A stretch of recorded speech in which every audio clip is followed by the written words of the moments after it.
dana yang 200 triliun dari Bank Himbara bisa dipakai enggak? Itu pada dasarnya itu adalah bisnis to bisnis. Kalau menguntungkan mereka bisa langsung datang ke Himbaranya. Tapi ada satu hal yang saya pikirkan tambahan ya. Kan Jakarta punya Bank Jakarta. Saya taruh di Himbara yang 200 triliun.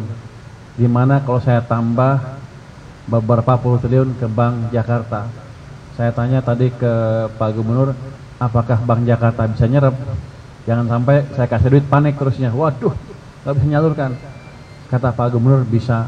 Jadi nanti kita akan implementasikan strategi yang sama untuk Bank Jakarta dan mungkin satu bank lagi di kawasan Jawa Timur sana.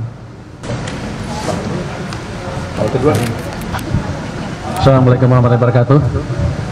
Selamat pagi teman-teman wartawan. Salam sejahtera untuk kita semua. Barusan saya ada diskusi dengan Bapak Gubernur DKI Jakarta, Pak Pramono. Barusan dia bilang saya suruh ngomong duluan. Saya nggak mau, sekarang saya suruh dia aja ngomong duluan. Silakan Pak Gubernur.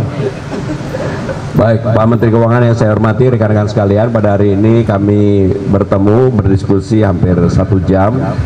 Hal-hal yang penting bagi Jakarta, yang pertama berkaitan dengan Jakarta betul-betul ingin menyelaraskan kebijakan fiskal yang telah diambil oleh pemerintah pusat dalam hal ini, terutama untuk pengaturan DBH. Pemerintah Jakarta sama sekali tidak argue terhadap itu. Kami akan mengikuti dan kami akan menyesuaikan, karena kami tahu pasti langkah yang diambil oleh pemerintah pusat sudah dipikirkan secara matang dan kami mengikuti sepenuhnya, termasuk penyesuaian untuk dana bagi hasil. Hanya memang dengan penurunan APBD Jakarta dari 95 menjadi 79, tentunya kami harus melakukan creative financing. Maka kami meminta izin kepada Kementerian Keuangan untuk menyetujui Jakarta melakukan creative financing, diantaranya melakukan apa yang disebut dengan Jakarta Collaboration Fund atau obligasi daerah dan sebagainya, yang memang belum ada. Tetapi juga kami ingin memanfaatkan dana 200 triliun yang diputuskan oleh Kementerian Keuangan, oleh Pak Menteri, ke Bank Himbara. Kami boleh juga memanfaatkan untuk BUMD yang ada di Jakarta. Yang terakhir, hal yang berkaitan dengan gedung Bank Jakarta yang di SCBD, kami memohon persetujuan Kementerian Keuangan, Pak Menteri, untuk bisa disetujui dan kami akan segera bangun di SCBD untuk pusat Bank Jakarta dalam bentuk kerjasama dengan Kementerian Keuangan. Pak Menteri, kami persilakan. Terima kasih Pak Gubernur. Ya, pertama saya mau mengucapkan terima kasih kepada Pak Gubernur yang nggak banyak protes ketika dana bagi hasilnya saya potong banyak tuh, hampir 20 triliun. Kayaknya masih bisa dipotong lagi. Ya, tapi gini, itu kan kita lakukan karena ada keterbatasan di sisi fiskal. Tapi ke depan ketika ekonomi sudah berbalik, ketika pendapatan saya dari pajak dan kegiatan yang meningkat, menjelang pertengahan akhir triwulan pertama tahun depan, pertengahan triwulan kedua tahun 2026, saya akan evaluasi pendapatan saya seperti apa. Nanti kalau perkiraannya lebih, saya akan balikan lagi ke daerah. Yang kedua tadi tentang pembangunan gedung Bank Jakarta. Bank Jakarta di Lot 1 ya. Di Lot 1 SCBD. Saya senang banget dengan itu. Kenapa? Karena itu akan mendorong pertumbuhan ekonomi di Jakarta dan nasional secara keseluruhan. Dan yang paling penting apa? Saya nggak keluar uang.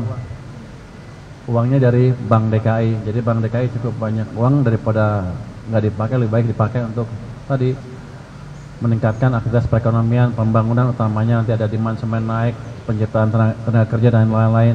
Dan saya minta ke Pak Gubernur kalau bisa dimulai tahun ini juga dalam beberapa bulan ke depan. Pak Gubernur setuju. Jadi kita mau lihat impact dari strategi ini mulai tahun ini mulai terlihat. Ini kan bangun gedung berapa? 14 bulan tadi? 15 bulan. 15 bulan. Jadi akan berdampak terus ke depan. Dengan itu saya pikir yang lain juga akan ikut membangun. Yang ketiga tadi tentang dana yang 200 triliun dari Bank Himbara bisa dipakai enggak? Itu pada dasarnya itu adalah bisnis to bisnis, kalau menguntungkan mereka bisa langsung datang ke himbaranya. Tapi ada satu yang saya pikirkan, satu hal yang saya pikirkan tambahan ya. Kan Jakarta punya Bank Jakarta. Saya taruh di himbara yang 200 triliun. Gimana kalau saya tambah beberapa puluh triliun ke Bank Jakarta? Saya tanya tadi ke Pak Gubernur, apakah Bank Jakarta bisa nyerap? Jangan sampai saya kasih duit panik terusnya. Waduh, nggak bisa nyalurkan. Kata Pak Gubernur bisa. Jadi nanti kita akan implementasikan strategi yang sama untuk Bank Jakarta dan mungkin satu bank lagi di kawasan Jawa Timur sana. Dalam waktu dekat nanti jumlahnya akan saya hitung. Tapi kalau 10 triliun, 20 triliun aja bisa kali ya untuk nyerap ya. Bisa. Nanti itu akan nyebar ke UMKM dan industri lain di Jakarta maupun tempat lain. Mungkin itu dari saya. Jadi saya terima kasih ke Pak Gubernur atas supportnya untuk turut mendorong pertumbuhan ekonomi. Terima kasih. Baik, terima kasih Pak Menteri. Cukup ya. Pak Menteri mau ada pertanyaan? Silakan. Silakan pertanyaan ke Pak Menteri ya. Ke Pak Gubernur lah. Oke, izin Pak Menteri dan Pak Gubernur Nasional dari Kumparan, Pak, mungkin terkait tadi DBH dan TKD gitu ya, mungkin di depan Pak Menteri juga gitu Pak, jadinya kan tadi ada pembangunan Bank Jakarta, gedung Bank Jakarta juga, nah itu jadinya ada nggak sih Pak Gub gedung-gedung atau pembangunan lain kan Jakarta sedang membangun gitu yang akhirnya jadinya harus ke pending atau tertunda gitu karena APBD-nya jadi turun. Kalau saya nggak tahu tuh, itu Pak Gub kan. Tapi saya akan coba dengar masukan dari Pak Gub nanti ke depan. Kalau ada yang terganggu kita akan coba lihat bisa dilonggarkan atau enggak. Oh tadi saya lupa jawab tentang Jakarta Fund ya. Ya, Jakarta Collaboration Fund. Jakarta Collaboration Fund, ambisi Pak Gub ini cukup tinggi rupanya. Dia ingin menciptakan fund Jakarta yang bisa tidak dipakai di Jakarta aja tapi dipakai tempat lain juga. Saya pikir kita akan mendukung strategi itu. Jadi yang untuk gedung sama sekali nggak terganggu karena memang dengan adanya pengaturan fiskal yang baru yang kita akan efisiensikan adalah hal-hal yang bisa diefisiensikan langsung adalah untuk pembangunan gedung pemerintah, tapi untuk pembangunan gedung di luar pemerintah Jakarta kami tetap akan adakan termasuk Bank Jakarta tadi. Jadi gini, skemanya itu adalah Bank Jakarta pinjam tanah ke saya ya, selama 50 tahun, saya kasih 50 tahun perjanjiannya, nanti dibagi 3 ya. Bagi 3. Pemerintah pusat dapat jatah 30% dari gedung itu. Syaratnya adalah saya bilang ke Pak Gub, gedungnya bagus, jangan malu-maluin, biar saya masuk sana juga tenang.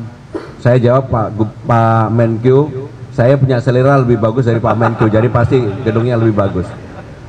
Pak, izin saya Ruby dari Kompas.com, Pak Menteri, Pak Gubernur, ini kan pajak Jakarta itu paling gede pemberian pajaknya, tapi kenapa Jakarta juga dipotongnya paling besar dibanding daerah lain 15 triliun Pak? Itu kenapa alasannya seperti itu? Terus juga Pak Palan, apakah nanti si anggaran yang dipotong ini mempengaruhi gaji para ASN dan juga gaji non ASN atau P3K di lingkungan balai kota Pak? Terima kasih. Kalau lihat dari proporsional kan semakin besar pasti semakin besar kepotongnya, kira-kira begitu, sederhana itu. Itu kan semacam pukul rata berapa persen sih, dan lihat juga kebutuhan daerahnya. Kita lihat Jakarta masih bisa tahan dengan pemotongan sebesar itu dan secara persentase enggak lebih besar dibanding yang lain. Tapi gini, saya udah janji Pak Gub dengan pembiayaan yang lain juga. Kalau ekonomi kita membaik, arahnya berbalik, tahun depan sudah kelihatan lebih cepat, saya akan bisa perkirakan pendapatan saya seperti apa di akhir tahun. Pertengahan triwulan tahun kedua saya akan, atau triwulan kedua tahun depan, saya akan hitung ulang berapa pajak saya sampai akhir tahun. Kalau lebih, saya akan redistribusi lagi ke daerah. Tapi dengan syarat tadi, belanjanya jangan banyak yang melenceng-melenceng. Cukup ya?